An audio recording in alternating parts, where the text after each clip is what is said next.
Müəllimlər, ilk öncə sizə qısa bir məlumat verim. Bilirsiniz, bizim ödənişli qruplarımız da var. Ödənişli qruplarımız oktyabr ayında da olacaq və yerlər tükənib demək olar ki, bundan əlavə olaraq yəqin ki, noyabr ayında da qruplarımız fəaliyyətə başlayacaq və qruplarımız sırf olaraq yəqin ki, bilirsiniz, MİQ imtahanında da yüksək nəticələr göstərən müəllimələrimiz çox oldu. 55 toplayanımız, 52, 51, 40-dan yuxarı, hətta bir ayın içərisində 40 plus toplayan müəllimələrimiz oldu ki, sırf olaraq açar sözlərin hesabına baş verən proseslərdir. Və bizim bütün PDF-lərimiz, bütün testlərimiz, bütün hər şey yenilənib sırf olaraq sertifikasiyaya yönəlik olaraq. Bu gün də mən sizlərə ümumi pedaqoji tələblər haqqında məlumat verəcəm. Müəllimələr, ümumi pedaqoji tələblər nədir? Nə üçün bilməliyik? İmtahanda qarşımıza necə çıxa bilər? Necə ayırd etməliyik? Hamısının ən xırda nüansına qədər bu gün gedib onları araşdırıb, hətta ondan sonra ola bilər ki, Telegramda quizlər atacağam. O şəkildə də möhkəmləndirəcəksiniz. Yəni bildiyiniz həm ödənişli, həm ödənişsiz şəkildə sizlərin ən yüksək nəticəniz üçün əlimizdən gələni edirik. İnşallah da ki, yüksək nəticələr göstərib sertifikasiyada da hər birinizin geri dönüşünü alarıq. Və əminəm ki, alacağıq bunu da. Birinci növbədə istəyirəm sizlərə pedaqoji prosesin tamlığı nədir? Ümumiyyətlə, biz tamlığı necə ayırd etməliyik digər prinsiplərdən və niyə görə tamlıq bizim imtahanda qarşımıza çıxa bilər? Çünki müəllimin dəyərləndirilməsinə uyğun olan situativ testlər var ki, hansı ki bu testlərdə müəllimənin tamlığı qoruması üçün müəllimə həm öyrətməlidir, həm tərbiyə etməlidir, həm də inkişaf etdirməlidir. Yəni, bu 3 dənə məqam bir arada olarsa, müəllimə artıq pedaqoji prosesin tamlığını qorumuş olacaq. Deməli, bir daha təkrar edirəm, beyninizdə tam olaraq formalaşsın. Müəllimənin pedaqoji prosesin tamlığını qoruması üçün birinci növbədə nə lazımdır? Birinci növbədə müəllimənin həm öyrətməsi, həm tərbiyə etməsi, həm də inkişaf etdirməsi. Gəlin, nümunələrlə öyrənək. Məsəl üçün, bugün Rəna müəlliməmiz uşaqlara bayraq haqqında bir məlumat verir. Bilirsiniz, bugün bizim üçün belə deyək də zəfər tariximizin başlanğıc günüdür və biz bugün şəhidlərimizi çox böyük hörmətlə və ehtiramla anırıq. Onların hər birinin ruhuna dua edirik və bugün bizim üçün çox önəmli bir mövzulardan biri də bayrağımız, bizim rəmzlərimiz haqqında uşaqları məlumatlandırmağımızdır ki, tutaq ki, bugünkü mövzumuzda elə götürək bayraq mövzusu olsun. Mən bir müəllimə kimi uşağa bayraq haqqında məlumat verirəmsə, yəni öyrədirəm. Daha sonra bayrağın bizim üçün müqəddəsliyi haqqında məlumat verib, onu tərbiyələndirirəmsə, deməli elə tərbiyə edici funksiyadır. Artıq sonda mən uşaqlara bayrağın ola bilər rəsmini verərəm boyamaq üçün, ola bilər özlərinin o rəsmi çəkməsi üçün şərait yaradaram. Bu da inkişaf etdirici funksiyadır. Həmçinin ola bilər rəsm vermirəm, birbaşa olaraq deyirəm uşaqlar, bizim ölkəmizin bayrağı ilə digər ölkələrin bayrağının belə deyək, fərqini soruşuramsa, bu artıq olur inkişaf etdirici funksiya. Yəni, müəllimənin təlim zamanı 3 funksiyanı kompleks, baxın müəllimələr nə deyirəm, kompleks, yəni kompleks sözü də açar məqamlardan biridir ki, mən harda kompleks sözünü görsəm, avtomatik nə götürəcəm? Avtomatik götürəcəm pedaqoji prosesin tamlığını. Niyə görə? Çünki kompleks nə deməkdir? Üçü birində deməkdir, yəni hər tərəfli deməkdir. Hətta biz bunu inteqrasiyalardan üfüqi inteqrasiya da deyə bilərik. Yəni, hər tərəflidir, kompleksdir. Daha sonra nəzəriyyələrdən, yanaşmalardan Waldorf yanaşmasına deyə bilərik. Kompleks, hər tərəfli, inteqrativ yanaşmadır. Yəni, kompleks sözü hər tərəfli deməkdir. Və hər tərəfli olan prinsipimiz hansı prinsipdir? Pedaqoji prosesin tamlığıdır ki, elə tamlıq sözündən də məlum olduğu kimi biz burada uşağı tam şəkildə yetişdiririk. Bəs onda belə bir şey bizim qarşımıza çıxa bilər. Şəxsiyyət yönümlülüyün 4 dənə aspekti var. Bu, pedaqoji prosesin tamlığı kimi də götürə bilərikmi? Bəli. Bunlar gedişatı, yəni şəxsiyyət yönümlülüklə pedaqoji prosesin tamlığı gedişat baxımından bir-birini tamamlayan bir prinsiplərdir. Amma metodik fərqləri var.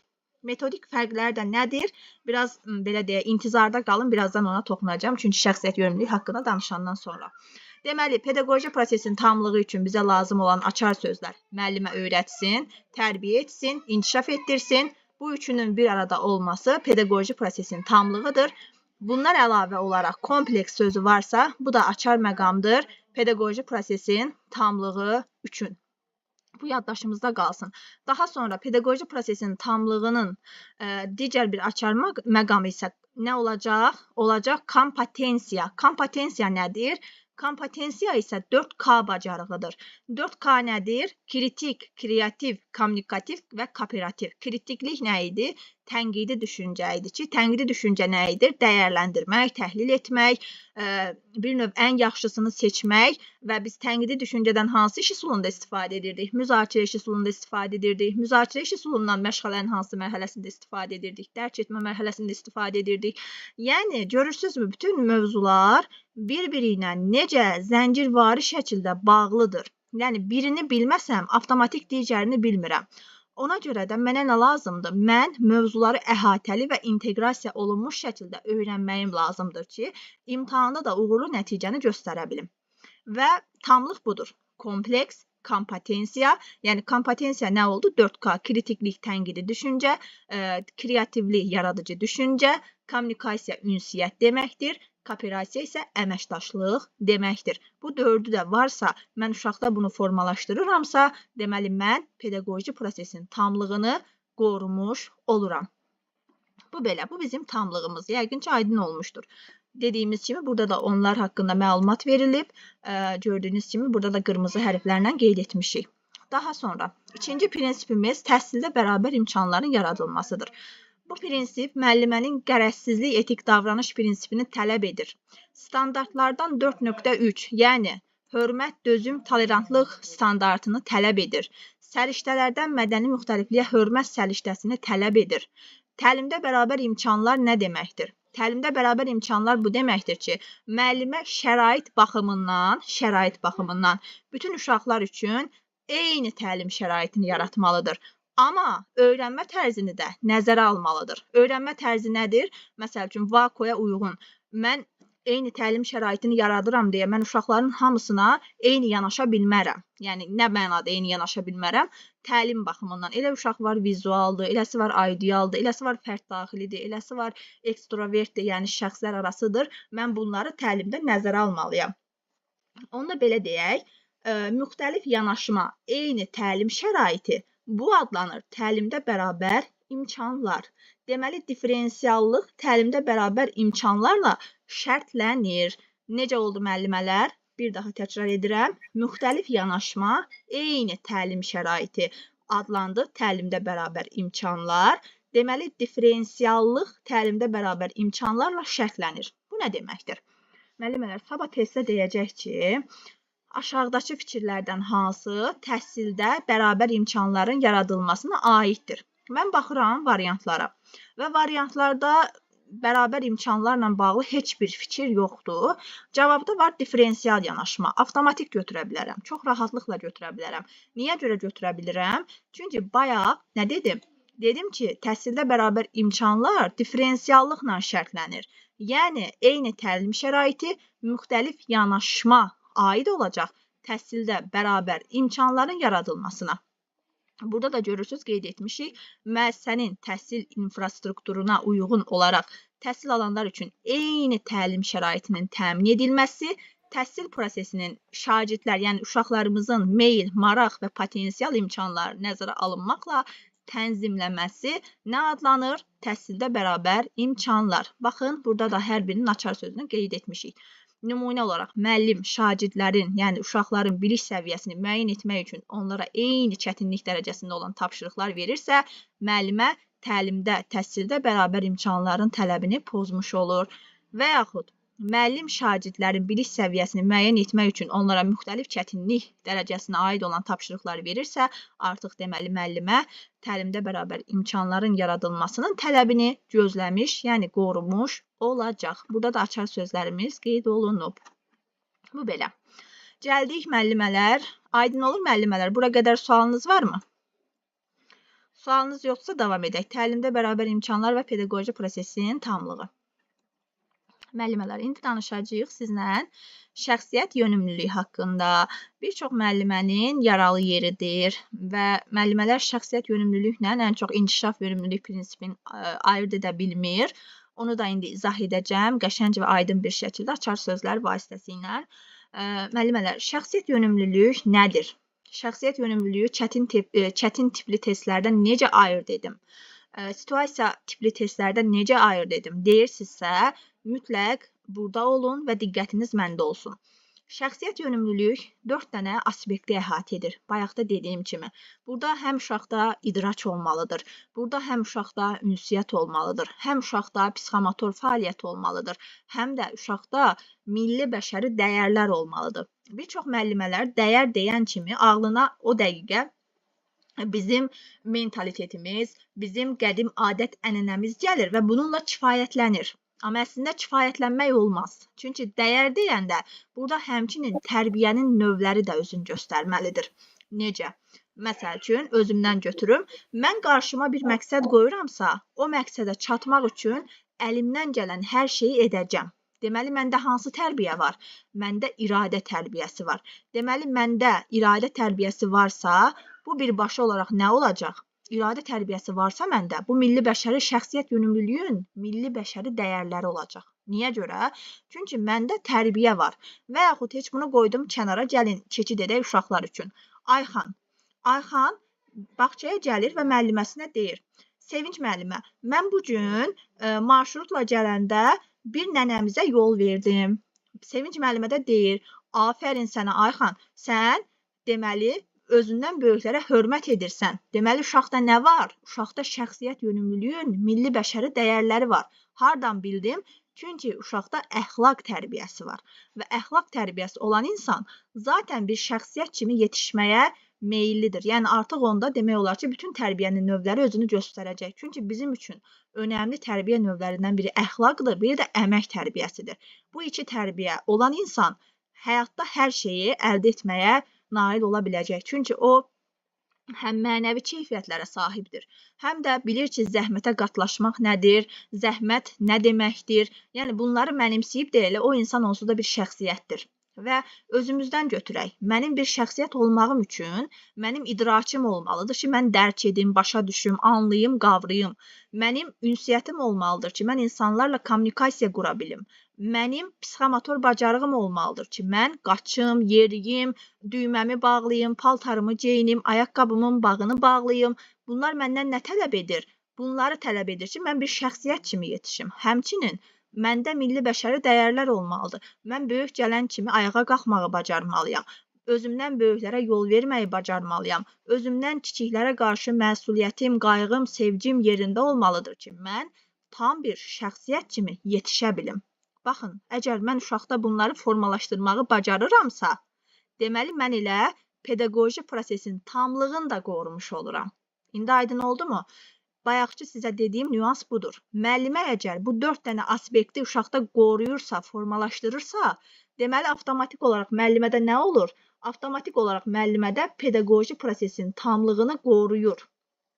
Yəni, bir növ şəxsiyyət yönümlülük məzmun cəhətdən uşaqda reallaşırsa, müəllimə pedaqoji prosesin tamlığını qorumuş olur. Çünki pedaqoji sözü müəllimə aid olan bir sözdür. Yadınızda qalsın.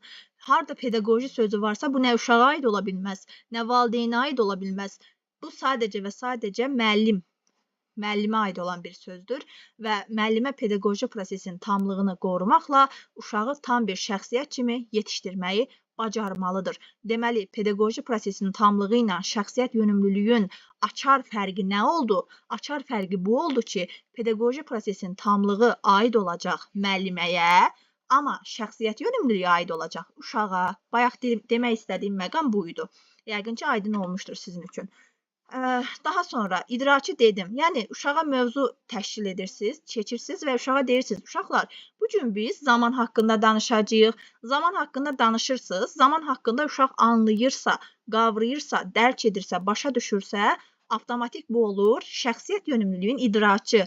Uşaq müzakirəyə qoşulursa, uşaq danışırsa, özünü ifadə etməyi bacarırsa, bu olur ünsiyyəti. Qaçırsa, tullanırsa, yeriyirsə, rəsm çəkirsə, boyuyursa, avtomatik nə olur? Şəxsiyyət yönümlülüyün psixomotor bacarığı. Buna aid oyunlar da adını deyə bilərik. Qatar oyunu, təyyarə oyunu. Bunlar artıq bənövşə oyunu məsəl üçün. Bunlar artıq uşaqda birbaşa olaraq şəxsiyyət yönümlülüyün hansı aspektini formalaşdırır? Əlbəttə ki, psixomotor bacarıqların formalaşdırır. Bəs şəxsiyyət yönümlülüyün idrakı ilə inkişaf yönümlülüyün idrakının fərqi nədir ay müəllimə? Deyə bilərsiniz. Müəllimələr, onun fərqi də nədir? Şəxsiyyət yönümlülüyün idrakı budur. Anlamaq, qavramaq, dərk etmək, başa düşmək. Amma inkişaf yönümlülüyün artıq idrakında isə bilirsiniz nə var? Biliyini bacarığa çevirmək var. Bir var, mən anlayım. Sadəcə anlayıram, başa düşürəm, qavrayıram, dərk edirəm. Bir də var, mən anladığım prosesi tətbiq edib icra edirəm. Hansı daha böyük anlayışdır? Hansı daha çox uşağı inkişafa aparır? Əlbəttə ki, ikinci dediyimiz məqam. Hansı daha sadə oldu? Anlamaq, dərk etmək, qavramaq. Deməli, mən harda sadə bir fikir, sadə bir, belə deyək, aspekt, sadə bir nüans görsəm, onu götürəcəm şəxsiyyət yönümlülüyün idrakına. Amma harda mürəkkəb, yəni mürəkkəb dediyimizdə nədir? Uşaq artıq öyrəndiyini tətbiq edib bacarığa çevirirsə, bunu isə götürəcəm nə? İnkişaf yönümlülüyün idrakına.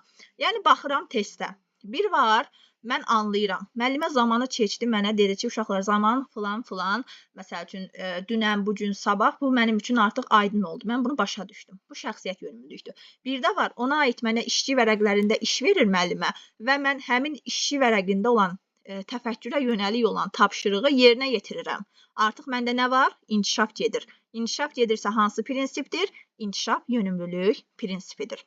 Bu da belə. Bunu da izah etmiş oldum.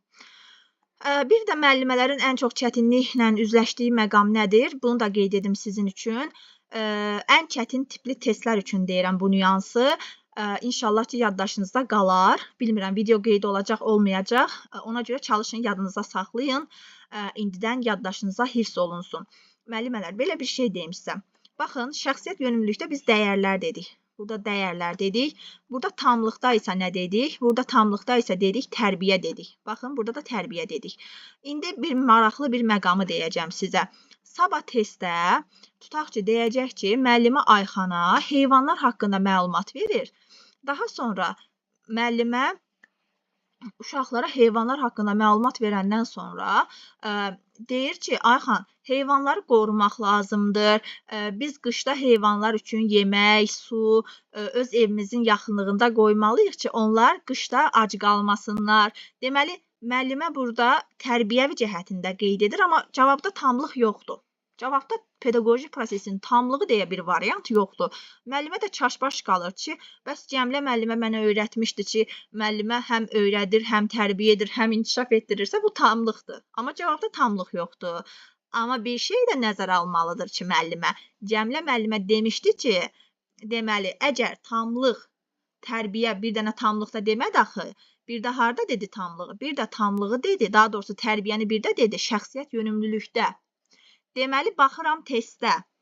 Testə baxanda görürəm ki, müəllimənin orada uşağa tərbiyəni aşılaması da var, amma cavabda tamlıq yoxdur. Avtomatik nə götürəcəm? Şəxsiyyət yönümlülüyün milli bəşəri dəyərlərini. Niyə görə? Çünki sizə bayaq qeyd etdim axı, əxlaq tərbiyəsi olsun, iradi tərbiyə olsun, əmək tərbiyəsi olsun, bütün tərbiyə növləri həm də hara daxildir? Şəxsiyyət yönümlülüyün milli bəşəri dəyərlərinə. Aydın oldu mu? Deməli, çox xırda bir nüansdır və çox çətin tipli test nümunəsini dedim sizə. Yəni, asan primitiv bir test nümunəsi demirəm. Sabah bunu dövlət sertifikasiya imtahanı bilirsiniz. Yəni, çətin də ola bilər, olmaya da bilər. Biz bunu bilmirik, çünki dövlətin özünün bir verəcəyi bir test nümunələridir və heç kim də bunun necə olacağını bilmir konkret bir şəkildə. Ona görə mən həmişə müəllimlərə deyirəm ki, siz çətin testlər üzərində mövzunu dərindən mənimsəyin ki, sabah o test sizin qarşınıza asanda çıxanda onu rahatlıqla edə biləsiniz. Çətində çıxanda deyəsiniz ki, hə, onsuz da mən bunu bilirdim və öhdəsindən də gəldim. Bu belə. Deməli, qaydamızı təkrar edirəm. Tərbiyə həm tamlıqdadır, həm də milli bəşəri dəyərlərdədir. Cavabda tamlıq olmadığı zaman götürəcəm şəxsiyyət yönümlülüyün milli bəşəri dəyərlərini. Bu qədər bəsit. Buna diqqət yetirirsiniz. Daha sonra müəllimələr gəldik, çatdıq, şəxsiyyət yönümlülük dedik. Burada şagird yönümlülük bizim uşaq yönümlülük prinsipimizdir və yəni bizdə də şagird kimi gedə bilər. Çünki uşaqlara artıq ümumi şəkildə şagird, uşaq yönümlü, yəni bu şəkildə də adlandıra bilirik. Şagird yönümlülük nədir? Uşaq yönümlülük daha doğrusu nədir? Uşaq yönümlülük müəllimələr. Mən uşaq yönümlülük prinsipində bol-bol uşağa seçim haqqı verirəm. Ayxan, nə istəyirsən? Ayxan, nə ilə oynamaq istəyirsən? Ayxan, hansı rol istəyirsən? Məsəl üçün, Ayxan oturub və müəllimə oyun təşkil edir və yaxud səhnələşdirmə deyək. Müəllimə digər uşağa, Orxana verib Aslan rolunu. Ayxan narazıdır, istəyir ki, Ayxan Aslan rolunda oynasın. Mən Ayxanın necə diqqətini cəlb edə bilərəm? Adicə bir müsahibə sualı kimi də bunu düşünə bilərsiniz. Müəllimə nə edəcək? Ayxana sual verəcək. Ayxan, niyə oynamırsan? Niyə görə qoşulmursan bizə? Ayxan deyəcək müəllimə, mən dovşan olmaq istəmirəm. Mən aslan olmaq istəyirəm. Müəllimə necə yanaşmalıdır? Avtomatik müəllimə Ayxana deməlidir. Ayxan, gəl birlikdə dovşanın xüsusiyyətlərinə baxaq. Görək dovşanın hansı xüsusiyyətləri var? Dovşan çox sevimli heyvandır və inanıram ki, sən onu çox gözəl bir şəkildə canlandıracaqsan. Neynirəm? Avtomatik uşağı marağını cəlb etməyə çalışıram ki, uşaq o rolu sevsin. Yox, əgər sevmirsə, yenə deyir, istəmirəmsə, onda deyirəm, tamam Ayxan, okey, istəmirsən, başa düşürəm səni. O zaman gəl birlikdə biz 2 dənə aslanı canlandıraq. Ayxan da aslan olsun, Orxan da aslan olsun. Neynədim? Uşağın seçiminə hörmətlə yanaşdım. Onun Necə dəqiqə? Müəllimələr, səsim gəlirmi? Zəng gəldi, ona görə çıxmalı oldum. Aha. Deməli, neynədim? Ayxana seçim haqqı verdim. Nə istəyirsən, nəyi sevirsən, hansı rolda çıxış etmək istəyirsən, birbaşa olaraq Ayxanın fikirlərini önəmsədim. Yəni, təlim-tərbiyə prosesində uşağın meylidir, marağıdır, təhsil tələbatının ödənilməsidir, onun istedad potensialının reallaşdırılmasıdır, əyani vəsaitlərlə dərsimi, təlimimi gözəl bir şəkildə təşkil etməyimdir, uşağın yaşını nəzərə almağımdır, seçim verməyimdir, diaqnostik qiymətləndirməni aparıb orada bir növ potensialı müəyyənləşdirməyimdir, yaradıcı təlim mühiti yaratmağımdır. Daha sonra baxın, açar məqam biri budur. Müəllimələr həmişə bunu, belə deyim, qarışdırır. Uşaqların təhsil tələbatının ödənilməsidir. Təhsil tələbatının ödənilməsi də hansı prinsipdədir? Uşaq yönümlülükdədir. Müxtəlifliyi nəzərə almaqdır. Öyrənmə tərzini nəzərə almaqdır. Yəni, vakonu nəzərə almaqdır. Bunlar hamısı uşaq yönümlülükdədir. Və sizə belə bir qayda deyim. Baxın, sizə belə bir qayda deyəcəm. Uşaq yönümlülük, sonra diferensiallaşdırma, bir də deməli müəllimələr, bir də təlimdə bərabər imkanlar. Bu üçü eyni kökdən gəlir. Yəni bunların kökü birdir. Hamısı üçü də bir yerdə, elə bilin ki, uşaq yönümlülük, diferensiallaşdırma və təlimdə bir imkanlar üçü eyni bir növ belə deyək, eyni kökün meyvələridir deyək. Bu üçü birdir. Bu üçü bir əsasdadır. Və burada da yazılıb uşaqlara maraq, həvəs oyatmaq, seçim haqqı vermək əsas məqamlardan biridir. Məsəl üçün, mən təlimimi elə təşkil edirəm ki, uşağın elə bir maraqlı şəkildə orada iştirakını təmin edirəm ki, uşaq artıq gələn dərsi, gələn məşğələni həvəslə gözləyir. Deyir, indi Aydan müəllimə dərs təşkil edəcək, mən yenə o məşğələdə çox aktiv iştirak edəcəm. Evdə gedir, deyir, ana, Ayda müəllimə bugün elə gözəl təlim təşkil etdi ki, mən istəyirəm hər gün bağçaya gedim. Niyə görə? Çünki müəllimə uşaq yönümlülük prinsipinin tələblərini nəzərə alıb və uşağın təlimini bu cür gözəl bir şəkildə, maraqlı bir şəkildə, onun seçimlərinə uyğun bir şəkildə təşkil etməyi bacarıb ona görə. Bu belə. Daha sonra inkişaf yönümlülük. İnkişaf yönümlülüyü əslində bayaq izah etdim, amma gəlin bir daha baxaq. Uşaqların təhsil nailiyyətindən alınan nəticələr əsasında onların inkişaf perspektivlərini ehtiva edən kompleks tədbirlərin həyata keçirilməsidir. Mən elmi cümlələri heç sevmirəm. Sizə də elmi cümlələri elə də tam öyrənməyi, əzbər öyrənməyi heç məsləhət də görmürəm. Çünki mənim əsas belə deyək, həmişə deyirəm öz müəllimlərimə də, əsas məğzini bilin. Elmi cümlələr indiki dövrdə o qədər də tələb olunmur bizdən. Niyə görə deyirlər, mənə səmimi cavablar ver, istər müsahibə olsun, müsahibədə müəllimənin elmi cavabları mütləq olmalıdır. Amma əsas etibarı ilə hamı eyni şeyi təkrar deməli deyil. Çünki hamı səmimi cavablar versə, bu komissiya üzvləri tərəfindən də daha belə real və daha konkret şəkildə qiymətləndirilir.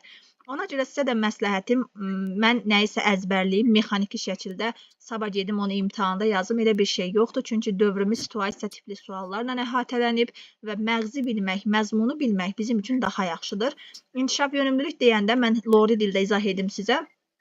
İnkişaf yönümlülük bizim şəxsi inkişafın izlənməsi, qiymətləndirilməsidir ki, biz uşağı gündəlik olaraq onun nailiyyəti olsun, inkişafı olsun, təhlil ediriksə, inkişaf yönümlülük prinsipidir. İnkişaf yönümlülük prinsipi nə zaman pozulur? İnkişaf yönümlülük prinsipi o zaman pozulur ki, müəllimə diaqnostik qiymətləndirməni aparır, amma planında heç bir dəyişiklik eləmir. Olduğu kimi saxlayır. Günlər bu gün 5 dairəsində saymağı, toplamanı, çıxmanı bacarmır. Müəllimə bunun diaqnozunu qoyur, amma planında buna uyğun şəkildə uşağı inkişaf etdirmək üçün heç nə eləmir. Sadəcə olduğu kimi davam edir yoluna. Deməli, müəllimə nəyi pozur? İnkişaf yönümlülüyü pozur. Niyə görə? Çünki uşağı inkişaf etdirmir. Buna görə. Yəni, inkişaf yönümlülük prinsipi bizdən birbaşa olaraq uşağın təhsil nailiyyətini vaxtı-vaxtında qiymətləndirməyi və həmin o qiymətləndirməyə uyğun şəkildə uşağı inkişaf etdirməyi tələb edir. Bu bizim inkişaf yönümlülük prinsipimizdir. Bu belə. Daha sonra bizim fəaliyyətin stimullaşdırılması var. Fəaliyyətin stimullaşdırılması prinsipini çox sevirəm. Niyə görə? Yəni, stimul insanı daha da ruhlandıran bir şeydir. Və biz də bir-birimizi ruhlandırmalıyıq, bir-birimizə qarşı negativ düşüncələrdən, negativ enerjidən çəkinməliyik. Bir-birimizə bacarmayacaqsan, etməyəcəksən, alınmayacaq, bu səndə olmayacaq. Sən onsuz da nəyi bacarırsan ki, bunu da bacarasan kimi yanaşmalardan uzaq durmağı tələb edir. Yəni, nə deyir? Deyir ki, uşaqları stimullaşdır.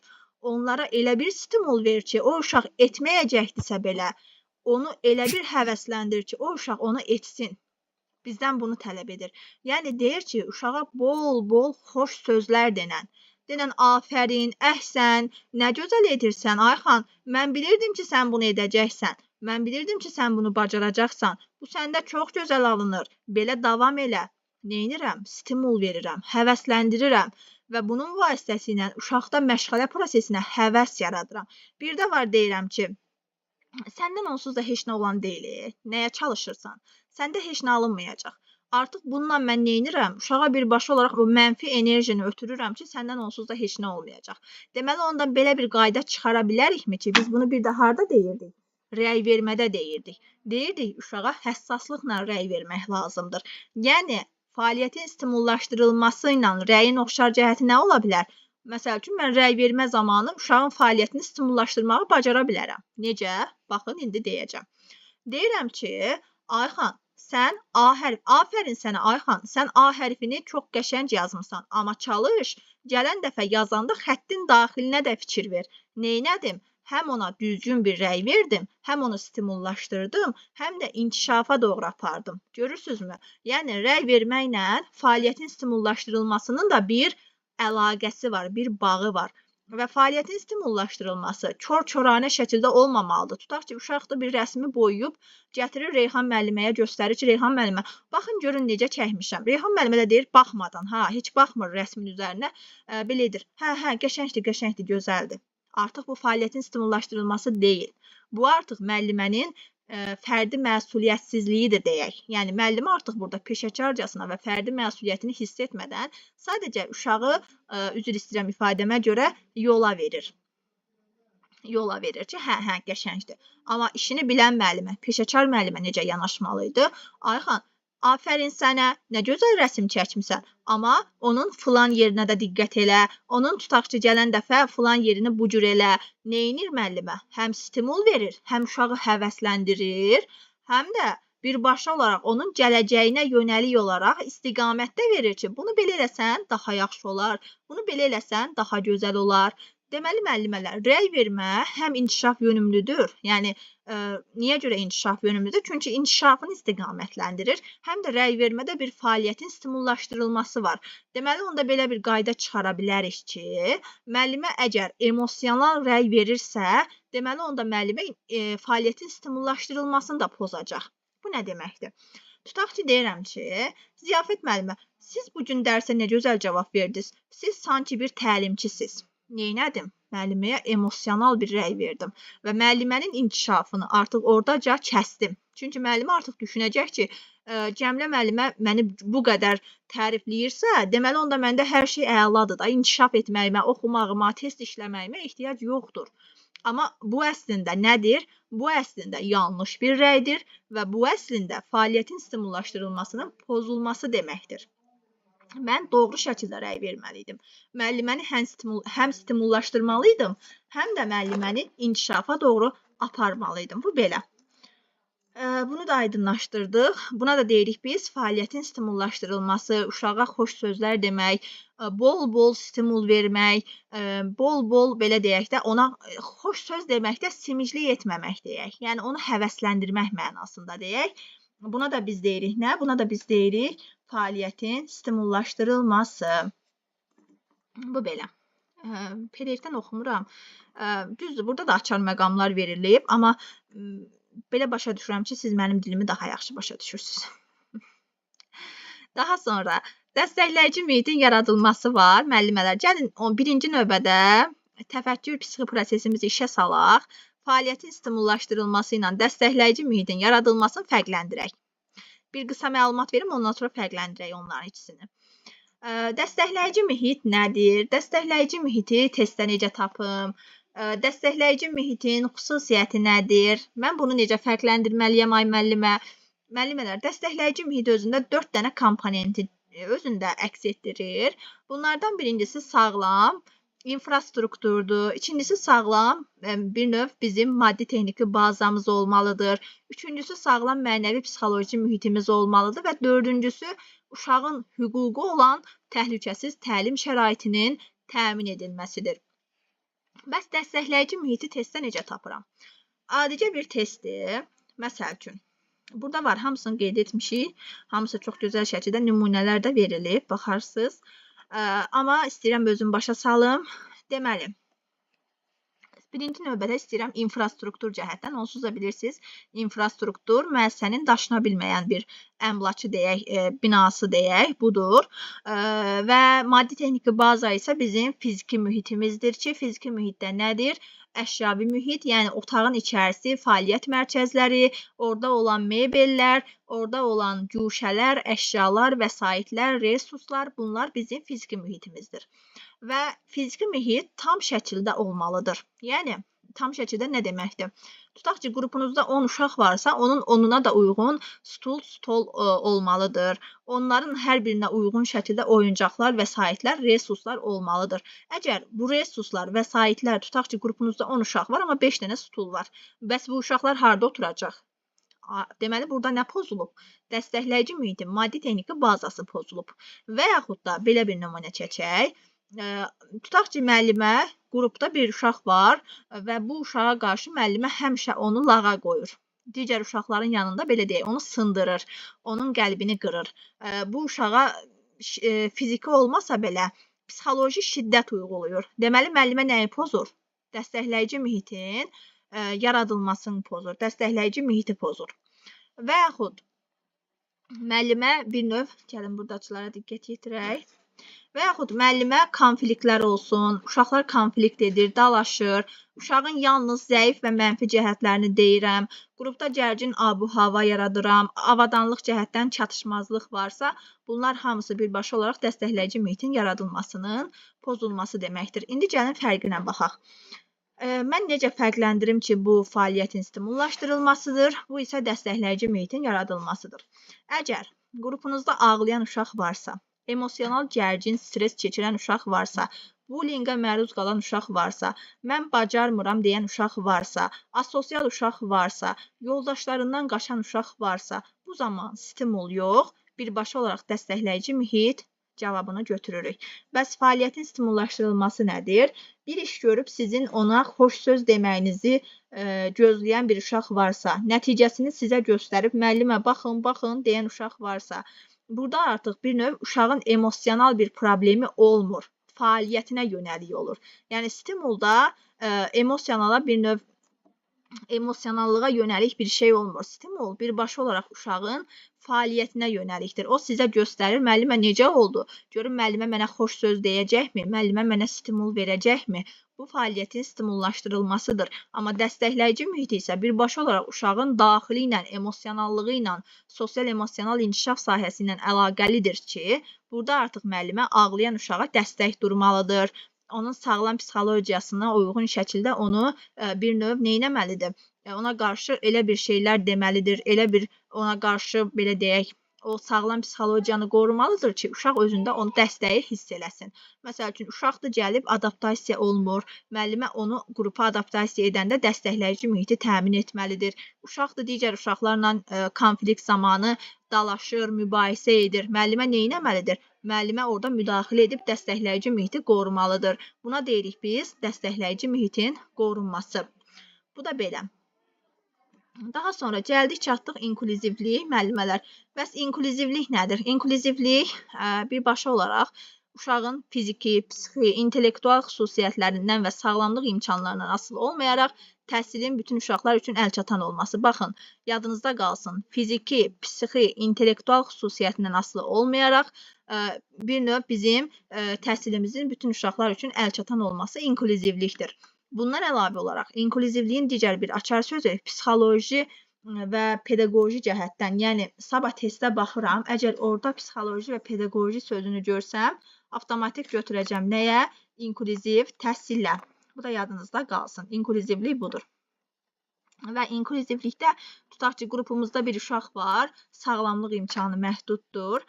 Mən o uşağa qarşı neynəməliyəm? Mən o uşağa qarşı digər uşaqların yanında ona aşılamalıyam ki, bizim bir növ nailiyyətlərimiz bizim qabiliyyətimizdən asılı deyil. Yəni, bizim bilik və bacarığımızdan belə deyək, asılıdır. Biz hər birimiz eyniyik. Biz zaten hər birimiz potensial əlilliyi olan bir insanlarıq. Yəni, bizim hər birimizin mənfi və müsbət xüsusiyyətlərimiz var. Yəni, hərəmiz bir cür fərqli insanlarıq. Yəni, uşaqlara bunu aşılamaqla mən inklüzivlik prinsipini bütün uşaqlar üçün əlçatan şəkildə təmin etməyi bacarmalıyam. Və dediyimiz kimi, açar sözü pedaqoji, psixoloji üsullarla sağlamlıq imkanı məhdud uşaqlarda birbaşa olaraq kommunikativ bacarıq və vərdişləri inkişaf etdirməklə müvafiq biliklərə uşaqları yiyələndirmək və onları cəmiyyətin bərabər hüquqlu vətəndaşına çevirməkdir. Əgər cavabda inklüzivlik cavabı yoxdursa, o zaman götürəcəyik təlimdə bərabər imkanları. Bu belə. Müəllimələr, sualınız varsa verə bilərsiniz. Bu bizim ümumi pedaqoji tələblərimizdir. Biz bunu qarışıq prinsiplər şəklində də tanış olmuşduq. İndi isə istədim belə bir şəkildə sizlərə məlumat verim. Əlavə olaraq da Azərbaycançılıq prinsipimiz var, mədəniyyət prinsipimiz var. Azərbaycançılığın adı dəyişilib vətənpərvərlik olub. Dünyəviliyin adı mədəniyyət prinsipi olub. Daha sonra tələb yönümlülük prinsipimiz var, varislik var, inteqrativlik var. Bunlar hamısı da bizim prinsiplərimizdir ki, bizim məktəbə qədər təhsilimizin məzmunu şəxsiyyət yönümlüdür. Yəni, məzmun sözünü görsəz, şəxsiyyət yönümlü götürürsünüz. Ümumiyyətlə, bizim məktəbə qədər təhsilimizin, alt standartlarımız, inkişaf sahələrimizin uşaqlarda formalaşması tələb yönümlüdür və bizim planlaşdırmamız, bilirsiniz, nəticə yönümlüdür. Planlaşdırmamızda olan ardıcıllıqların, yəni məntiqi ardıcıllığın qorunması, ardıcıl şəkildə işlərimizi təşkil etməyimiz sistemlilik və ardıcıllıq prinsipidir. Biz buna alt standartlarda sadədən mürəkkəbə doğru bir növ gedişata görə, yaş qrupuna görə dəyişirdi deyə varislik prinsipi deyirdik. Yəni, bütün bunlar planlaşdırmada deməli bizim prinsipimiz sistemlilik, ardıcıllıqdır. Amma alt standartlarda isə varislik prinsipi kimi biz onu adlandırırıq. Bu belə. Əlavə sualınız varmı? İnteqrativlik də bizim məşğələ zamanı tutaq ki, ətraf aləmlə tanışlıq məşğələsidir. Ətraf aləmlə tanışlıq məşğələsini mən təşkil edirəm. Sonra, məsəl üçün, tətbiq etmədə uşağa boyama verirəmsə, deməli, mən əlaqələndirirəm və buna da deyirik inteqrativlik prinsipi. Bu belə. İndi suallarınızı verə bilərsiniz müəllimələr. Bu şəkildə. Təşəkkür edirəm müəllimələr. Salam, axşamınız xeyir Cəmilə müəllimə. Olar bir sual Vaxtınız verin. xeyir. Bəli müəllimə, buyurun.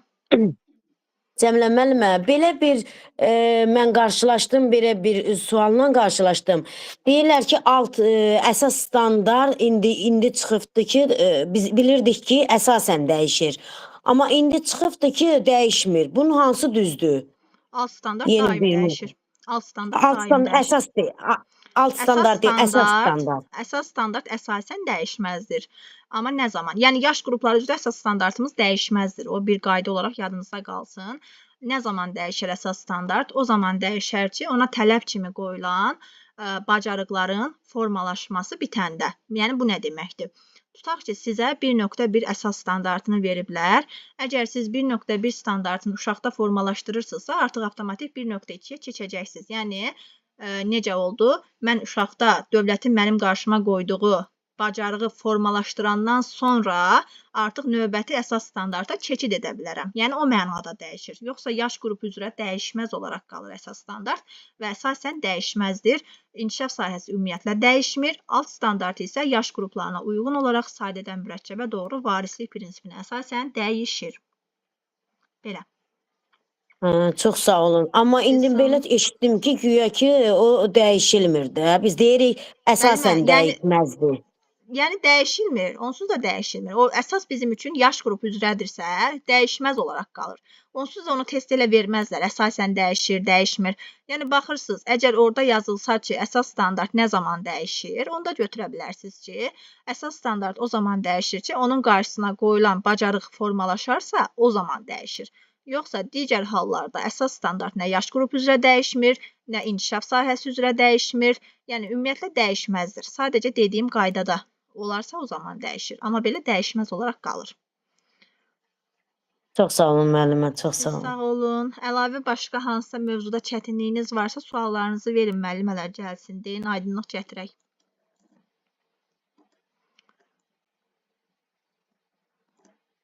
Sualınız yoxdur.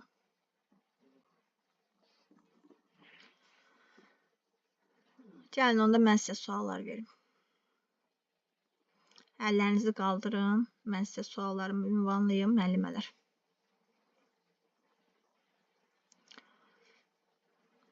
İş üsullarında vəziyyət necədir? İstəyirsiniz o haqqda da biraz məlumat verim sizlərə. Ən çox hansı iş üsullarını qarışdırırsınız?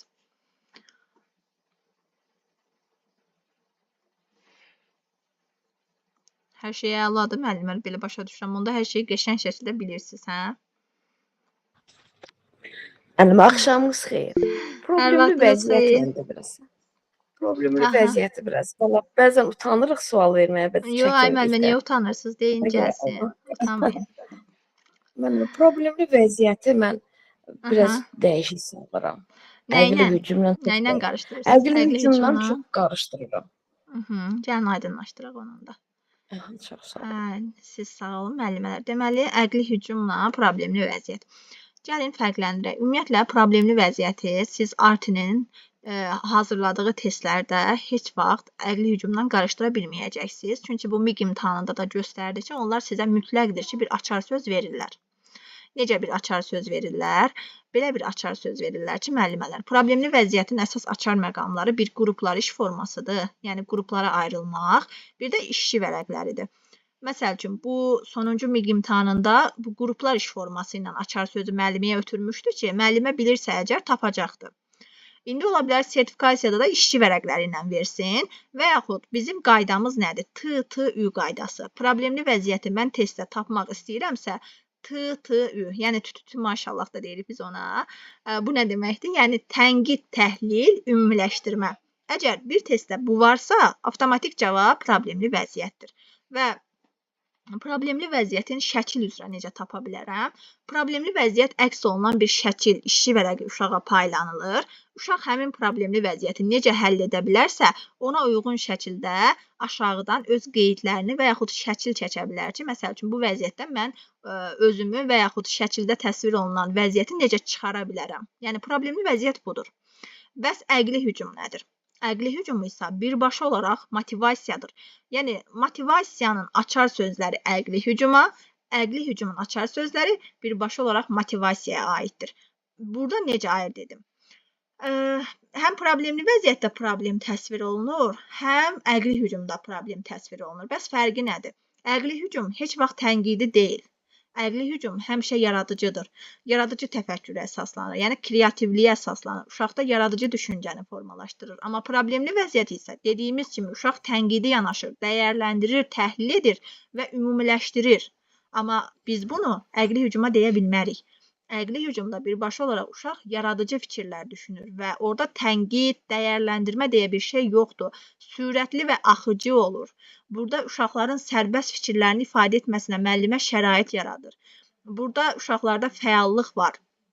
Burada uşaqlarda birbaşa olaraq neqativə yönəlmə yoxdur. Müəllimə demir, səhv dedin. Müəllimə demir, düz dedin. Müəllimə deyir, bəs başqa uşaqlar, bəs başqa nələr edə bilərik? Başqa nələr hazırlaya bilərik? Başqa cür necə həll edə bilərik? Buna aid olur əqli hücum. Amma problemli vəziyyətdə isə müəllimə deyir tənqidi yanaş, müəllimə deyir təhlil elə, müəllimə deyir sonda ümumiləşdir və onu mənə təqdim elə. Aydın olurmu? Yəni problemli vəziyyət birbaşa olaraq tənqidi fikirlərə əsaslanır, təhlilə əsaslanır, amma əqli hücum isə birbaşa olaraq yaradıcı düşüncəyə əsaslanır və burada heç vaxt tənqidilik, dəyərləndirmək olmur. Aydın oldu mu? Müəllimə, İradə müəllimə.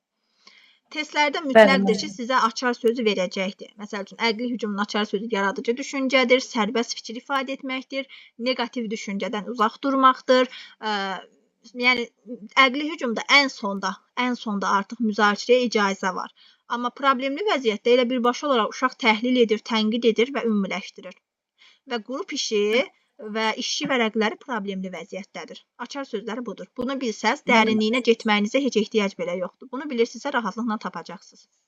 Bəli, mən onları bilirəm ki, yəni əqli hücum müxtəlif problemlər, bir neçə problemlərin həllidir. Əqli hücumda bir dənə sual verilir. Əqli hücumda bir dənə sual qoyulur. Testlərdə bəzən olur ki, mən bildiyimi vururam, amma səhv çıxır. O da mənim beynimi qarışdırır.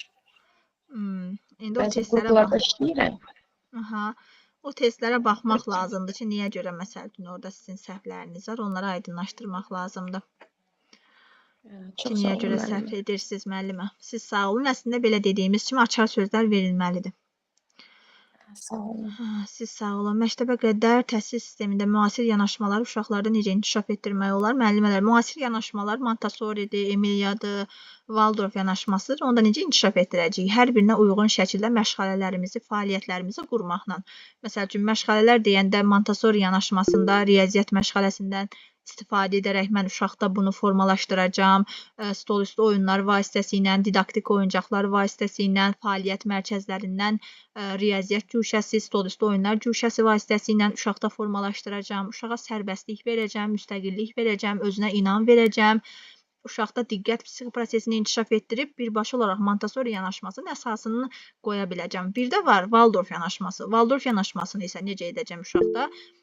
Birbaşa olaraq Waldorf yanaşmasının bədii təfəkkür məşğələsi vasitəsilə, praktik fəaliyyətlər, yəni quraşdırma ilə, daha sonra əl əməyi vasitəsilə, daha sonra rollu oyunlar, səhnələşdirmələr vasitəsilə uşaqda formalaşdıracağam. Emilia yanaşmasını isə ətraf aləmlə tanışlıq məşğələsi, gəzinti, ekskursiya, bayramlar, tədbirlər vasitəsilə uşaqda formalaşdıracağam. Əgər Piaget və Vygotsky'ni də məndən istəyirsə, Piagetdə uşağa birbaşa olaraq təcrübə əsaslı uşağın özünün, elə bilin Montessori'də mühit hazır olur. Yəni müəllimə mühiti hazırlayır, sadəcə uşaq artıq o hazır mühitdə öyrənir. Amma Piaget isə hazır mühit filan da demir. Deyir ki, uşaq özü sərbəst şəkildə təcrübə edərək öyrənsin. Artıq Piaget yanaşmasında da uşağı mərhələli öyrənəcəm. Uşağın hər yaş dövrünün xüsusiyyətini biləcəm.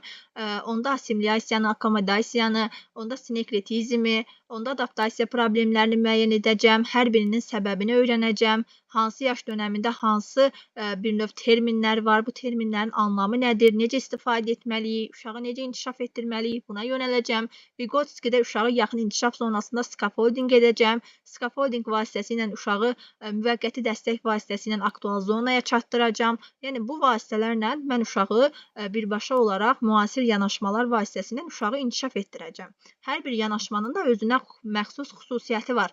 Yəni mən bir yanaşmanı, bir nəzəriyyəni digər nəzəriyyədən ayırd edib fərqləndirməyim, deməyim ki, mən Piaget nəzəriyyəsini daha çox sevirəm, Vygotsky yanaşmasını çox sevirəm. Bu bizim üçün düzgün bir yanaşma deyil. Niyə görə? Çünki biz, müasir müəllim, hər bir yanaşmanı özünə məxsus şəkildə istifadə etməyi bacarmalıdır. Hər birinin özünün yerinə müvafiq şəkildə istifadə etməyi bacarmalıdır. Dediyim şəkildə. Bu belə. Daha sonra iş üsullarından müzakirə ilə problemli vəziyyəti yazıb müəllimə, ona da bir aydınlıq gətirim sizin üçün. Deməli, müəllimələr, var müzakirə, var problemli vəziyyət. Problemli vəziyyəti demirəm. Çünki problemli vəziyyəti bayaq dedim. Mənə lazımdır müzakirə. Müzakirə nədir? Müzakirə diskusiyadır. Müzakirə əsas məqamlarını deyirəm. Bəlkə də çox yerdə eşitməmisiniz. Müzakirə pedaqoji ədəbi söhbətlərdir. Ədəbi söhbətlər nə deməkdir? Məsəl üçün, uşaqlar, doğru-yanlış davranış nədir? Uşaqlar, yalan danışmaq necə bir şeydir? Uşaqlar, biz vətənimizi niyə sevməliyik?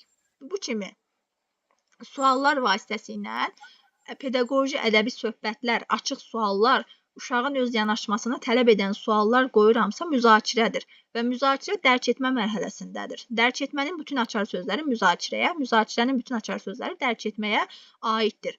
Yəni, faktlar, sübutlar, arqument, dəlil, inandırıcı, nitq, sonra problemi təhlil edib, qərar qəbul etmək birbaşa olaraq müzakirədədir. Sonra həyati situasiyaların daxil olması müzakirədədir. Başqa nə deyə bilərik? Başqa deyə bilərik müzakirə iş üsulunda yalnız açıq suallar, yəni yalnız uşağın özünün yanaşmasını tələb edən suallar. Və sən olsaydın necə edərdin? Sən olsaydın neyniyərdin? Bəs səncə bu necə olmalıydı? Bu kimi suallar müzakirə iş üsuluna məxsus suallardır ki, bu suallar vasitəsilə mən uşağın tənqidi təfəkkürünü, dəyərləndirməsini, təhlil etməsini və sonda nəticəyə gəlib qərar qəbul etməsini formalaşdırmış oluram. Bu bizim müzakirə iş üsulumuzdur. Problemli vəziyyəti isə yalnız tənqidlə kifayətlənmir. Burada artıq həm tənqid, həm təhlil, həm də sonda ümumiləşdirib bir növ o problemdən çıxış yolunu tapmaq var. Məsəl üçün, necə bir problem qoyaq? Uşaqlar, təbiətin çirklənməsinin qarşısını necə almaq olar, məsəl üçün? Və yaxud bir şəkildir, orada təbiətin hər yerdə, belə deyə, putulkalar, hər yerdə təbiət çox belə çirkli bir vəziyyətdədir. Təbiət, ətraf mühit çox belə, necə deyərlər, antisanitar bir vəziyyətdədir və buradan uşağın bu problemdən çıxış yolunu axtarması üçün o şəkli göstərirəm və uşaq həmin şəklə əsasən deyir ki, müəllimə, əgər biz zibilləri ətraf mühitə açmazsaq, atmazsaq, əgər biz yediyimiz qidaların, klokların deyək, ətraf mühitə atmazsaq, təbiəti qorumuş olarıq və təbiətin bu şəkildə ekoloji çirklənməsinin qarşısını almış olarıq. Yəni, burada artıq uşaqda problemli vəziyyət və problemli situasiyanın həll yollarını tapmaq formalaşır. Amma müzakirə isə daha çox müzakirə, diskusiya. Birini siz deyirsiniz, birini mən deyirəm. Birini mən deyirəm, birini siz deyirsiniz. Qarşılıqlı şəkildə nə edirik? Bir növ biz buna məktəbə qədər də Sokrat dialoqu deyirik. Amma bir növ məktəblərdə filan, universitetlərdə filan buna debat deyilir ki, artıq hərəmiz öz fikrimizi əsaslandırırıq, dəyərləndiririk, tənqid edirik və sonda ümumi bir nəticəyə gəlirik. Bu artıq müzakirədir. Bu belə. Əlavə sualınız? Buna da deyirik müzakirə ilə problemli vəziyyətin fərqi. Yəni, müzakirə çox asandır. Testlərdə də tapma yöntəminiz bu şəkildə olsun. Yaxşı. Başqa sualınız varmı? Varsa verin, yoxdursa mən Gülgəz müəllimə sual cavab edin. Dərsimiz Lalə müəllimə yəqin ki, gələn həftədən etibarən başlayacaq. Gününün saatını deyəcəm. Aha. Ekran qeydimiz ola bilər. Əgər YouTube kanalında aktiv olsaz olacaqdır. Şərhlər qismində qəşəng şərhlərinizi yazın ay müəllimələr.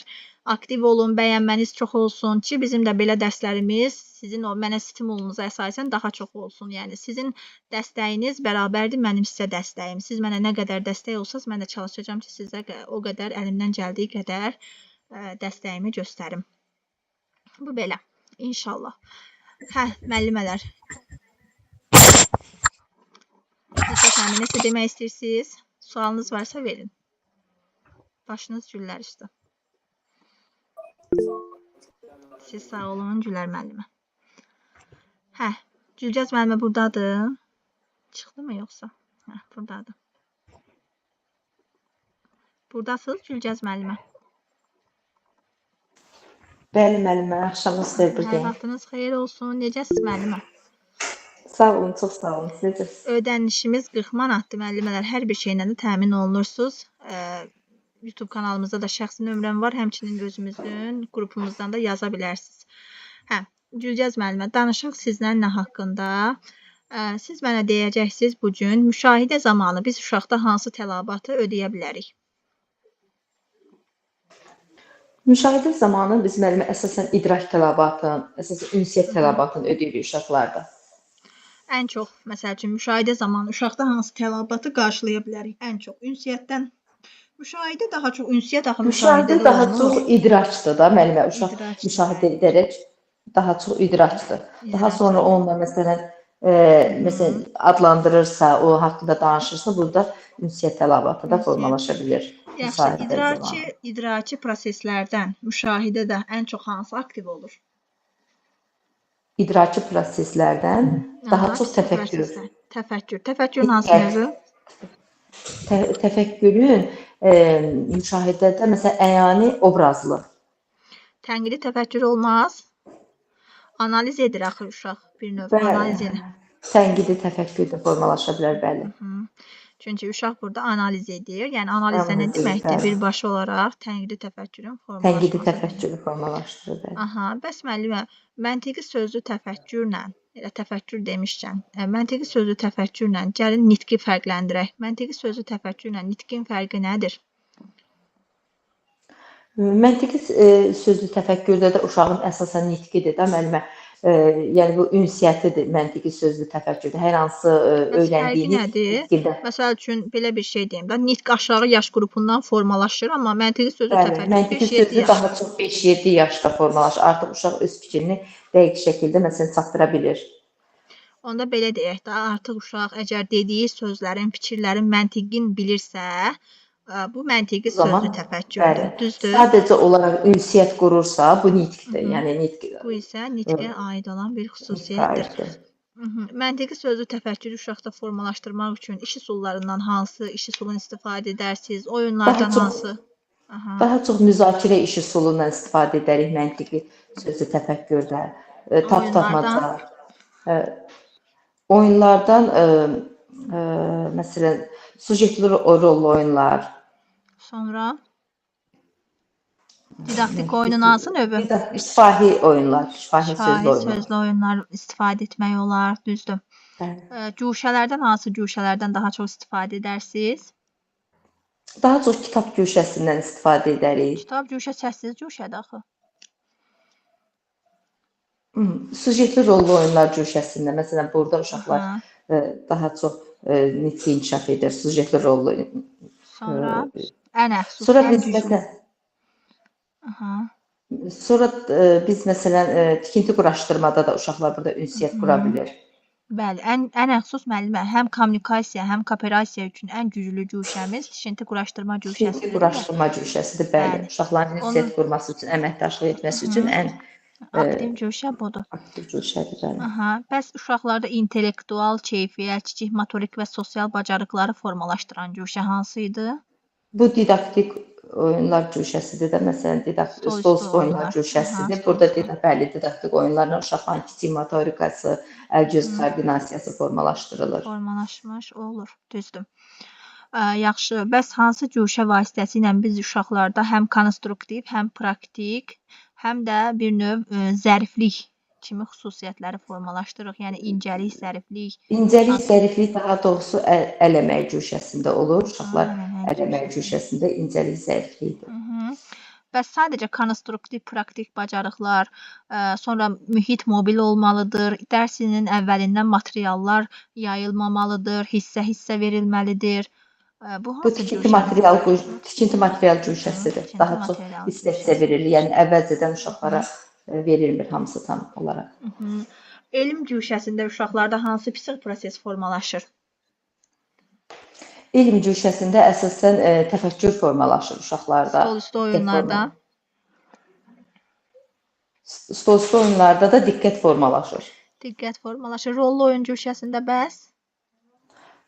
Rollu oyunda əsasən dedik ki, təxəyyül formalaşır Təxəyyül uşaqlarda. formalaşır. Bəli, təxəyyül formalaşır. Düzdür.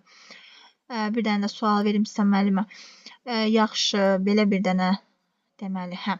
Yəni Bu yeni obrazı dərsdən də sual verə bilərsiniz. Yəni yeni bugün keçdiyiniz dərsdən. bugünkü dərsimizdən tamam müəllimə. Bəli. Deyirəm ki, Ayxanın müəllimə məşğələ təşkil edir və məşğələ zamanı Ayxan müzakirədə iştirak etmək istəmir. Və müəllimə Ayxanın iştirak etmədiyini görür və Ayxana yaxınlaşır və Ayxanda həmin müzakirə prosesinə qarşı maraq yaradır, maraq oyadır. Bu zaman müəllimə hansı prinsipin tələbini qoruyur? Maraq oyadırsa bu uşaq yönümlüdür. Bəli, bu uşaq yönümlüdür. Amma desəydi müzakirədə iştirak etmək istəmir, sadəcə belə desəydi. Bu şəxsiyyət yönümlüdür də, ünsiyyəti yoxdur Şəxsiyyət uşağın. yönümlü ünsiyyətidir.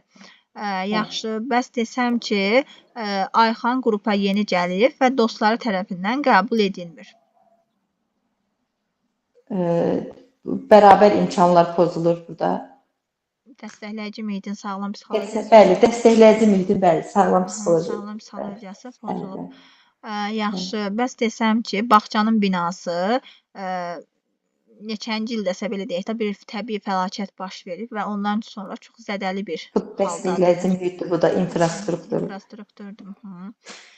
Yaxşı, bəs desəm ki, hansı prinsipdə uşağın hüququ əks olunur?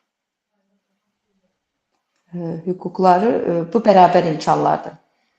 Bir də müəllimə dəstəkləyici mühitin sonuncusunda, məsəl üçün təhlükəsiz təlim şəraitində yenə Təlim şəraiti, bəli. Məsələn, biz müəllimə əgər bir testdə dəstəkləyici mühit yoxdursa, bunu bərabər imkan kimi də götürə bilərik. Bəli, götürə Uşaq yönümlülük kimi də götürə bilərik. Bəli, bəli, götürə bilərik. İnklüzivlik kimi də götürə bilərik. Yəni bunlar hamısı bir-birinə əlaqəlidir. Əlaqəlidir, bəli. Bayaq dediyimiz kimi hamısı bir-birinə əlaqəli və eyni kökdən gələn fikirlərdir.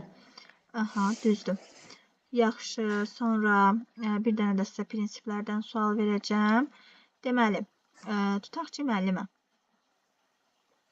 deyir ki, Ayxan məşğələ zamanı digər bir yoldaşına qarşı zarafat edir və digər uşaqlar da başlayır onunla bərabər şəkildə onun zarafatına gülməyə.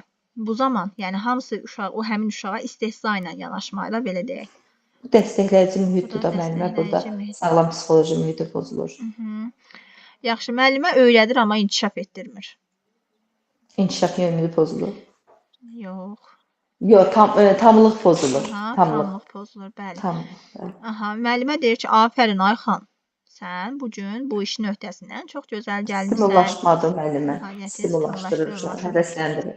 Aha, həvəsləndirir. Yaxşı, bir dənə də belə bir sual verim. Ayxan kubiklərdən ev düzəldir. Və sonra həmin ev dağılır, tökülür və Ayxan başlayır ağlamağa. Ayağın yerə vura-vura deyir ki, onsuz da məndə heç nə alınmır. Müəllimə, mən bir də ev qurmayacağam. Mən ev qurmaq istəmirəm. Bu zaman bəs hansı prinsipdir?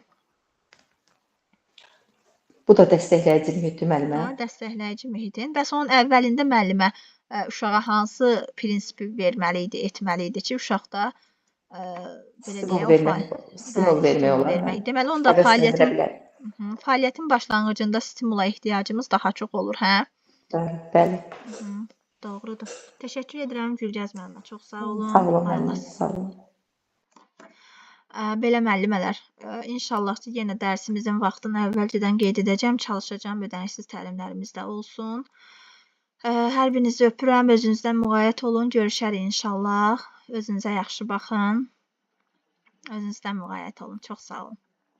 Çox sağ olun müəllimə, təşəkkür edirəm. Var olasınız. Sağ olun. Sağ olun.